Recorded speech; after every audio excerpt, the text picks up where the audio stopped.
Let's talk Arsenal now. Delighted to say Robbie Lyle from Arsenal TV joins us on the Transfer Insiders.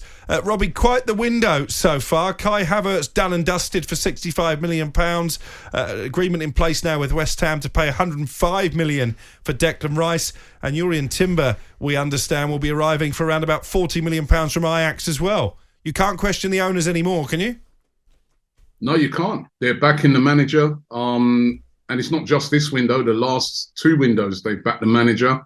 And this one's been incredible. You know, I'm used to Arsenal over the years getting all their business done on deadline day, lastminute.com.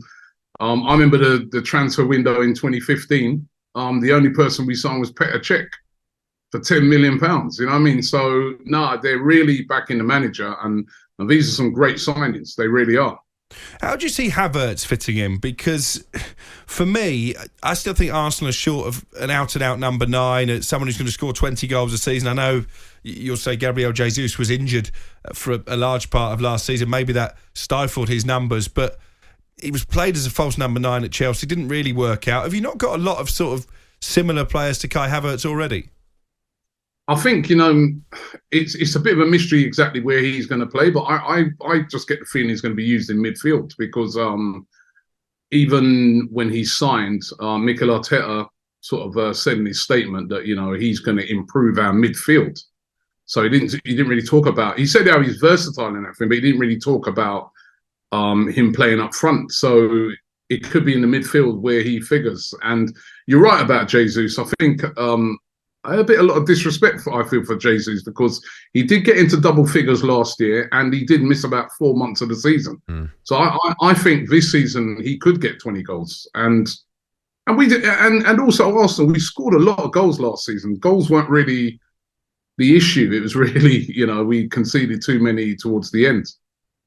I mean, let's talk about the main transfer, Robbie. Declan Rice. Obviously, it's not been announced yet. They're just finalising, obviously, the contract and the situation with the money. But where do you think he's going to fit in? I just spoke to Crookie about, I think we'll see a different Declan Rice in terms of a goal-scoring midfielder as opposed to a deep line one that David Moyes played him. Is this where you and the Arsenal supporters are with Declan Rice? I get the feeling that he's going to be in that position that Xhaka played last year, which was sort of, you know, that sort of marauding sort of midfielder, box to box, gets up, scores goals, but also gets back, helps out defending. You know, I think he's going to be sort of that player where he's going to be everywhere.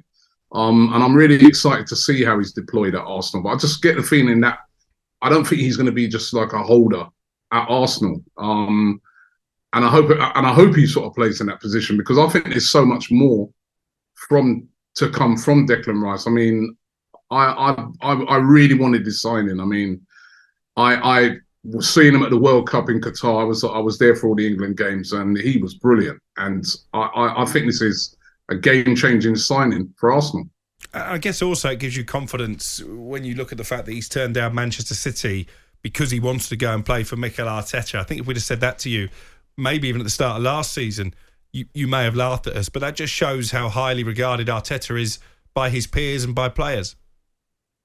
Yeah, no, definitely. And the other thing I feel as well, which has pleased me about Arsenal in the transfer window, is that they're obviously doing their groundwork.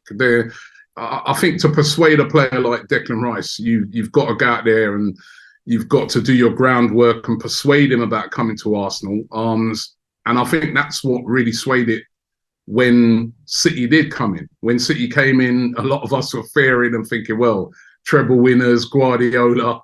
But Arsenal obviously done their groundwork. And also, Arsenal at the moment, I feel, is a very exciting club to come to. It's a club on the up. It's a massive, massive club, as you know. You've got players like Saka there he's going to be playing with. He's going to be playing with players like Martinelli. They're all young. It's a good place to come to. I mean, Robbie, if you look at last season, obviously success brings expectations, and whatever happened at the end of the season, and Man City obviously got the title, it was a successful year for Arsenal. We'll all agree on that. And with these three players signing, Havertz, Rice and Timber, over 200 million, does this put more pressure on the Arsenal side? Does this put more pressure on Mikel Arteta going into next season? Yeah, of course it does. You know, because, you know, it's a lot of money spent. And it's obviously been spent to try and do what we did last year, which was compete for the league. So, if it's next year, we're sort of rolling around in 6th, 7th, it'll be an underachievement. So obviously the pressure's on, but this is what you want at a big club. You want the pressure to be on. You want to be, and one of the narratives that I kept hearing at the end of the season was, Arsenal never going to be in this position again. You guys should have, this was the year. Next year, this team's going to strengthen, that team's going to strengthen. And I'm thinking, well, so are Arsenal going to strengthen. And they've actually surprised me on how well they've done it. So this is us strengthening our position and saying, all right, we're ready to go again at Man City. It's really difficult to do that. But I feel that these signings are showing that Arsenal are responding. Do you think this is enough, Robbie? Do you think these 3 players, if it is only these 3, is enough to go toe-to-toe with Man City again? Or do you need some more? Yeah, against City, it's never enough, isn't it? We need about another time. But no, I do think we need a bit more. I still think we could do like a defensive midfielder, and it's also interesting to see who's going to be actually leaving, as to know if it's going to be enough. But it's a couple of weeks into the transfer window, it's a step in the right direction, and every Arsenal fan at the moment, I think, is buzzing and can't wait to see. Even Havertz, which at first I was thinking a little bit underwhelmed, but I'm just excited to see what Mikel Arteta, like you guys just said, what's he going to do with him? Because he has been getting players and getting the best out of them. You know what I mean? Ben White, when he came in, there was a lot of us thinking, well, 50 million for Ben White. I mean, did we really need that player right now to spend that amount of money? And he's been brilliant since he's come in. Aaron Ramsdale was another one. We knew that on this show. We told you on the Boot Room show, we told you that Aaron Ramsdale was going to be superb. 3 new additions seemingly through the door already. Robbie, what I wanted to ask you, because we've all seen the rants on Arsenal fan TV when things are not going very well. Was it difficult last season in terms of, did you get less viewings? Because obviously there was nothing to rant about, and we all know that bad news sells.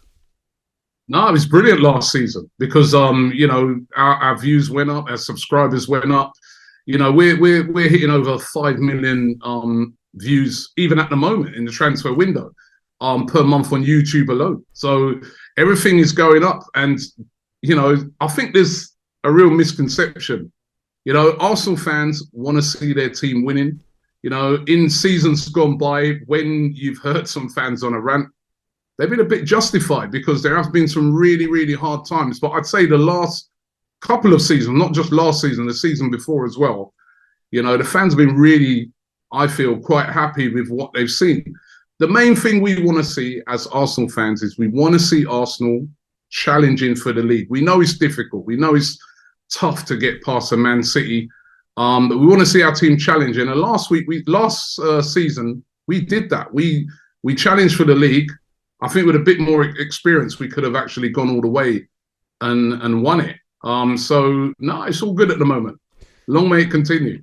I mean, hey, if you're Spurs fans, I don't want to see it continue, but each their own. We'll see that, Robbie. But look,